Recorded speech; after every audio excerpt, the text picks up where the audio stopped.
Travelling in a bus through southern Afghanistan, these passengers were approaching a checkpoint around midnight when their bus drove over a mine. Their journey now one of recovery in Mirwais Regional Hospital, the latest casualties in an increasingly insecure country. When our vehicle approached the checkpoint, the bomb exploded. Many people were killed and injured. I saw people's hands and feet had fallen to the ground. They were not themselves. 2 more bomb blasts followed, one in Parwan that killed 2 passengers, another targeted soldiers in western Farah province, killing several. In Afghanistan, this was a bloody weekend. On Monday, a hillside in western Kabul was scored with dozens of fresh graves. Teenage girls were targeted as they left school on Saturday with 3 separate bombs. It was the deadliest attack in more than a year and targeted members of the Hazara ethnic group, a Shia minority. According to the New York Times, in the week starting April 30th, 140 government forces and over 40 civilians were killed across Afghanistan, the highest death toll in a single week since October. The Afghan government said the Taliban were responsible. The Taliban blamed ISIL and Afghan intelligence services. These are not our goals, killing innocent people.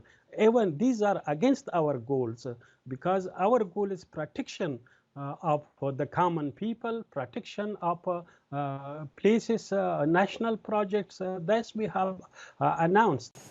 The rise in casualties has coincided with the final pullout of foreign troops. May 1 was the former deadline for the withdrawal of American troops from Afghanistan. US President Joe Biden pushed that back to September 11th. Their NATO allies will leave then also. EU foreign ministers met on Monday, the withdrawal from Afghanistan at the forefront of discussions. Nach den schrecklichen Anschlägen der letzten Tage. After the terrible attacks in the recent days, it's all the more important for the EU to make very clear that Afghanistan and the Afghan government can continue to count on Europe's support. We'll do everything we can to ensure the ongoing peace negotiations reach a conclusion. A key goal in US and NATO negotiations with Afghan and Taliban representatives has always been a reduction in violence. And after an horrific weekend, some progress. The Taliban announced a rare 3-day ceasefire for the Muslim Eid holidays. It will be only the 3rd break in fighting in nearly 3 years, a brief reprieve for those caught in the middle. Charlotte Bellis, Al Jazeera. Well, May has been the deadliest month in Afghanistan this year. It coincides with the ongoing withdrawal of US and NATO troops, ending a 20-year presence in the country.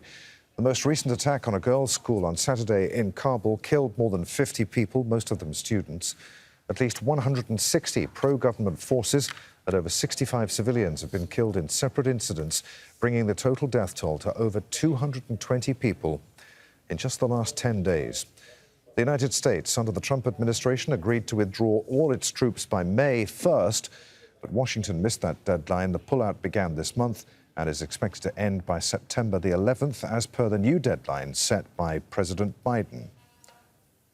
Obaidullah Bahir is a lecturer of peace and conflict mediation at Kardaan University. He joins us now live via Skype from Kabul. Good to have you with us. This time yesterday, I was talking to the Taliban's media spokesperson who was responding to the government's assertion that the Taliban was responsible for that blast at the school on Saturday. It wasn't us, he said. How can you be so sure? I asked him. Is the Taliban united in its aims and objectives? Well, first off, escalation in violence is a very natural part of peace processes because different parties use it for leverage. Again, the Taliban denying responsibility serves them very well because they tend to avoid international scrutiny while achieving military goals. The more important and difficult question to ask is if truly the Taliban are not behind these attacks, then there is a group here that has the capacity and the sophistication to carry such complicated attacks. However, there is also a discord, or the better term to be used is tension, amongst the Taliban leadership as well. The Taliban leadership is divided into moderates, that include Mullah Brother and Mullah Yaqub, and on the other end, they're hardliners like Mullah Akhundzada, who heads the Taliban movement. And this escalation in violence sort of creates a polarity amongst them, which makes it very difficult to reconcile visions at the end of the day.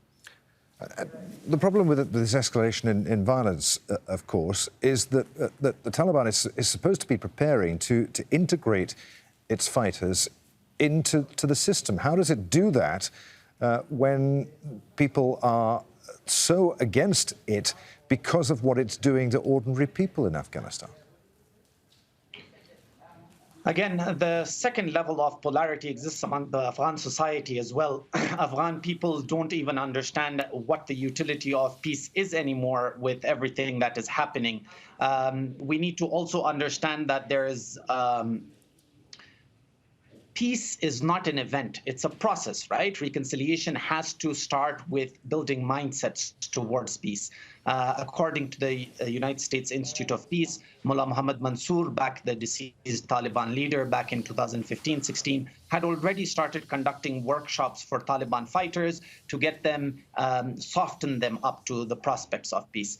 Now, with the escalation and violence, what I fear is that if the Taliban fighters are smelling military victory, they will not give in to any settlement, because at the end of the day, if a total war and total victory can be achieved, why settle, why compromise? That would be something that's going in the heads of the fighters of the Taliban. That's something that the Taliban leadership seriously need to address, because these fighters will not change within a day, will not join the political system, will not reintegrate. There has to be a gradual reduction in violence for us to achieve that goal. Really good to talk to you, sir. Many thanks indeed. Obaidullah Bahir there in Kabul.